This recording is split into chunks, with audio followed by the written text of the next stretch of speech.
She laughed at me and declared, "You're lucky I'm with you. No one else would put up with your boring life." I didn't respond. That weekend I moved all her stuff to storage, changed the locks, stopped payment on the ring I'd bought. She came home to find everything gone. I texted, "Find someone less boring," and blocked her. Original post. I 31. Male had been with Jennifer 29F for 3 years. We met in Minneapolis at a friend's wedding where I was a groomsman and she was a bridesmaid. I'm an accountant at a mid-size firm, pulling in about $78,000 a year. Not wealthy, but stable and comfortable. Jennifer worked in event planning. Though her income was inconsistent, some months were great, others barely covered her car payment. When we first started dating, she seemed to appreciate my stability. "You're so responsible," she'd say. "I love that about you." She'd joke about how chaotic her life was and how grounding I was for her. I took it as a compliment. We moved in together after a year and a half. My 2-bedroom condo in Uptown. I'd bought it 2 years before we met, so it was entirely in my name. Jennifer contributed $600 toward expenses when she could, but honestly, most months I covered everything. The mortgage, utilities, groceries, her car insurance that I'd added her to for a better rate. I didn't mind. I loved her, and I wanted to take care of her. But over the past year, things had shifted. The comments that used to be playful started feeling mean. "God, you're so predictable," she'd say when I suggested staying in on a Friday night. "Do you ever do anything spontaneous?" she'd ask when I wanted to plan our weekend instead of just winging it. "You're like an old man." She'd laugh when I'd go to bed at 10 p.m. because I had work in the morning. At first, I tried to laugh along, but the comments became more frequent and less playful. She started going out without me. Girls' nights that lasted until 2 a.m., work events where plus ones weren't invited, weekend trips with friends where I wasn't welcome. "You wouldn't have fun anyway," she'd say. "It's not really your scene." I started noticing she was on her phone constantly, smiling at texts, then quickly locking the screen when I walked by. When I'd ask who she was texting, she'd say just work stuff or just the girls. 3 weeks ago, I decided to do something special. It was our 3-year anniversary, and despite everything feeling off, I wanted to try. I made reservations at Spoon and Stable, one of the best restaurants in Minneapolis. I bought her flowers. I even bought a ring. Not an engagement ring yet, but a promise ring, something to show I was serious about our future. Cost me $1,800, which was a lot on my salary, but she was worth it. Or so I thought. When I got home that evening with the flowers, Jennifer was getting ready to go out. Full makeup, tight dress, heels. "What's this?" I asked, confused. "What's what?" "You're dressed up. I made us reservations for tonight. It's our anniversary." She looked genuinely confused. "Our anniversary? That's not for like another week, isn't it?" "It's today? 3 years today." "Oh." She checked her phone. "Huh. I guess you're right. Well, I already made plans with Brittany and some people from work. There's this new club opening downtown. Can you cancel? I made these reservations a month ago. I mean, I could, but I really don't want to. These plans have been set for a while too. Jennifer, it's our anniversary. And we can celebrate tomorrow. Don't be so rigid about dates. I bought you flowers." She glanced at them. "That's sweet. Just put them in water. I'll appreciate them when I get back." "When will you be back?" "I don't know. Late probably." "Don't wait up." She grabbed her purse and headed for the door. "So you're just leaving?" She turned around, irritated. "Why are you being like this? I'm allowed to have a life outside of you." "I'm not saying you're not. I'm saying it's our anniversary and I made plans." "Plans you didn't check with me about." "I shouldn't have to check if you're free on our anniversary." She sighed dramatically. "This is exactly what I'm talking about. You're so boring. Everything has to be scheduled and planned. You can't just go with the flow. Going with the flow doesn't mean ditching your boyfriend on your anniversary." "Oh my God, you're being so dramatic right now. It's dinner. We can have dinner literally any other night." I stared at her, the flowers in my hand, the ring in my pocket feeling like it weighed 100 pounds. "Fine," I said quietly. "Go. Thank you. I'll see you later." She left without kissing me goodbye. I stood there in the living room of my condo, holding flowers for a woman who'd just chosen a club over our anniversary. I called the restaurant and canceled. I put the flowers in a vase. I sat on the couch with the ring box, turning it over in my hands. Jennifer came home at 3:30 a.m. I was still awake, lying in bed. She stumbled in, clearly drunk, and passed out on her side of the bed without saying a word to me. The next morning, I tried one more time. "We need to talk about last night." She groaned. "Can we not? I have a headache. You blew off our anniversary. I said we'd celebrate another night. Why are you being so clingy? Wanting to spend our anniversary together is clingy?" "Yes. It's suffocating. You're always like this, hovering, planning, being boring. Honestly, sometimes I feel like I'm dating my dad." That stung. "Your dad?" "Yeah. You act like you're 50. Everything is so structured and safe and dull. I have a stable job and responsibilities. That's not being old. That's being an adult. It's being boring." We stared at each other. I felt something crack inside me. "If I'm so boring, why are you with me?" She shrugged. "Because you're stable. You have this place. You take care of things. But that doesn't mean I have to find you exciting." I couldn't believe what I was hearing. "So you're with me because I provide stability while you go out and have fun without me?" "Don't twist my words. That's exactly what you said." "Whatever. I'm going back to bed." She walked away. I sat there processing. I was the stable provider, the boring boyfriend who paid the bills while she lived her exciting life.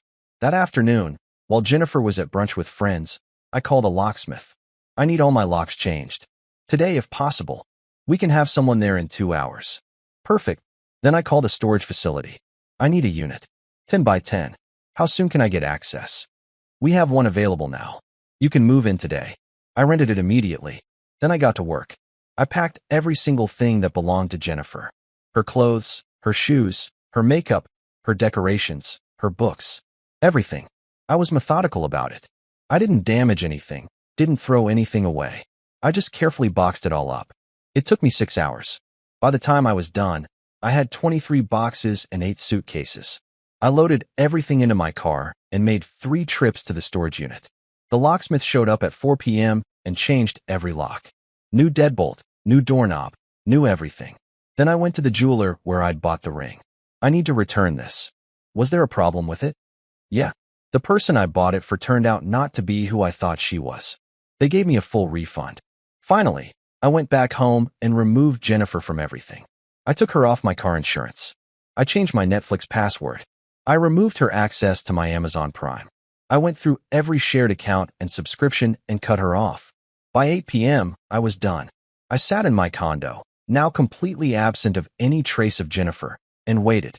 She came home around 9:30 p.m. I heard her try her key in the lock. It didn't work. She tried again. Then she knocked. "Ryan, why isn't my key working?" I didn't answer. She knocked harder. "Ryan, open the door." I pulled out my phone and texted her.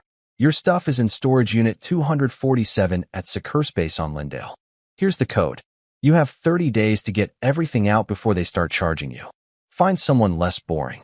Then I blocked her number. She called immediately. It went straight to voicemail since I'd blocked her. Then she started pounding on the door. "Ryan, what the hell is going on? Open this door." I turned up the TV. She kept pounding for about 10 minutes. Then she must have tried calling from a different number because my phone rang with an unknown number. I declined it. Then came the text from that number.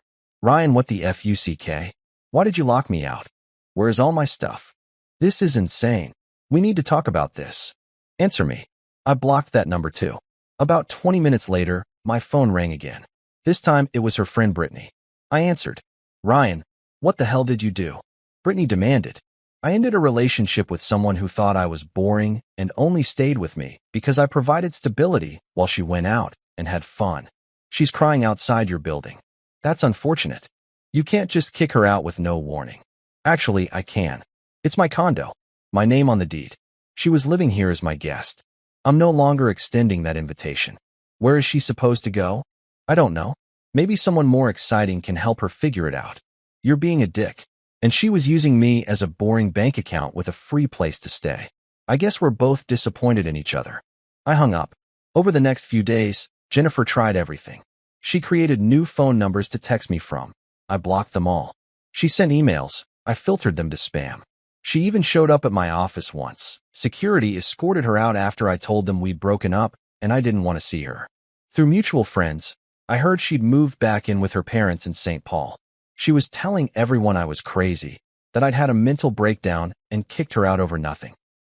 But I also heard from her friend Casey, who pulled me aside at a coffee shop one day. "I need to tell you something," Casey said quietly. "Jennifer's been cheating on you." My stomach dropped. "What?" "For like 6 months. With some guy she met through work. That's where she was going all those nights," she said, "were girls' nights." "Why are you telling me this?" "Because she's playing the victim right now, and you deserve to know the truth. She was using you. She literally told us she stayed with you because you had a nice place and paid for everything while she figured things out with this other guy." I sat there processing this. All those late nights. All those work events. All those times she said I was too boring to come along. "Thank you for telling me," I finally said. "I'm sorry. You deserved better than her." That confirmation made me feel both worse and better. Worse because I'd been cheated on. Better because I knew without a doubt I'd made the right decision. 2 months later, I ran into Jennifer at Target. She saw me and immediately came over. "Ryan, please. Can we talk?" "No. I'm sorry, okay? I didn't mean what I said. I was going through stuff and I took it out on you. It's fine. It all worked out. Can we try again? I miss you. I miss us. There is no us. There never really was. I was just the boring guy who paid your bills while you lived your exciting life." "That's not true. Jennifer, I know about the other guy. I know you were cheating. So please, just leave me alone." Her face went red. "Who told you that? Does it matter?" It didn't mean anything.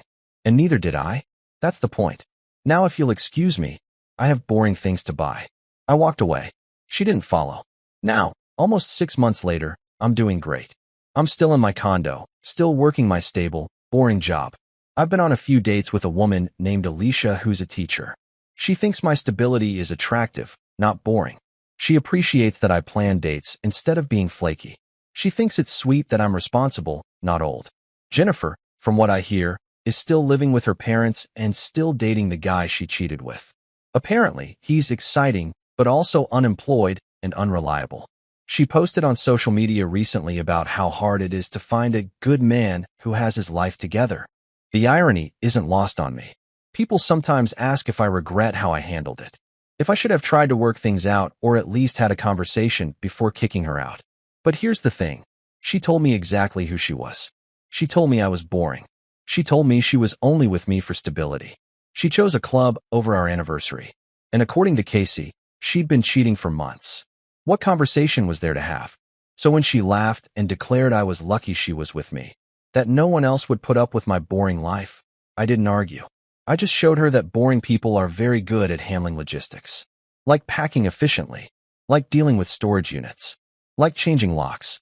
And when she came home to find everything gone, she learned an important lesson. Boring people might not be exciting, but they're excellent at executing plans. She wanted someone less boring. I gave her the opportunity to find them. And I found someone who appreciates that boring really just means reliable, stable, and worth keeping around.